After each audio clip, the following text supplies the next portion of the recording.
नमस्कार सगळ्यांना, स्वागत आहे तुमचं सगळ्यांचं माझ्या व्हिडिओमध्ये। आज वालाच्या शेंगांची सुकी भाजी बनवणार आहे आणि माझी बनवण्याची पद्धत जर आवडली तर नक्की लाईक करा। लगेच बनवायला सुरुवात करते।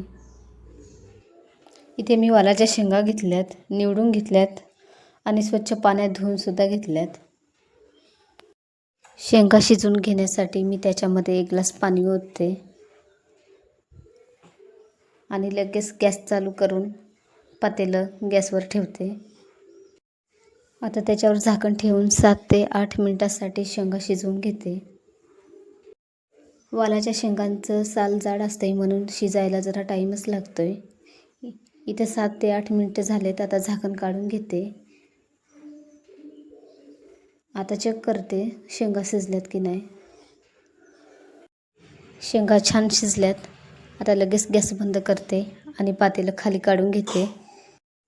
आता लगेच भाजी बनवायला घेते। इथे लगेच गॅसवर कढई ठेवते। कढई गरम झाली। आता त्याच्यामध्ये 2 पळ्या तेल टाकते।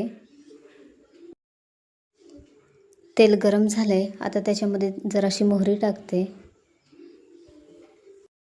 मोहरी मस्त तडतडून देते। आता लगेच त्याच्यामध्ये जिरं टाकते। वालाच्या शेंगा बनवताना पहिल्यांदा जिरा आणि मोहरीची फोडणी दिली तर भाजी एकदम परफेक्ट बनते। बारीक चिरलेला कांदा टाकते आणि मस्त हलवून घेते।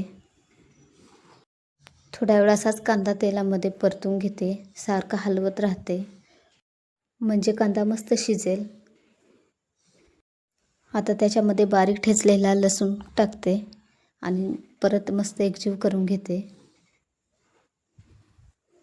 आता कांद्याचा कलर पण मस्त बदलला आहे। आता त्याच्यामध्ये मसाले टाकते।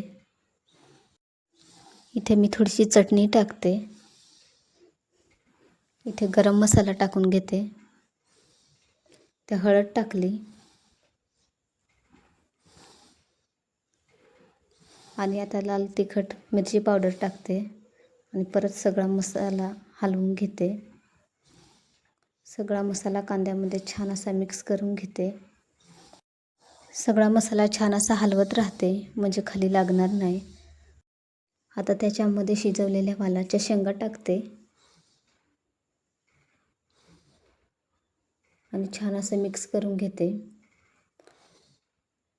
सगळ्या भाजीला सगळा मसाला लागेपर्यंत सारखं हलवत राहते।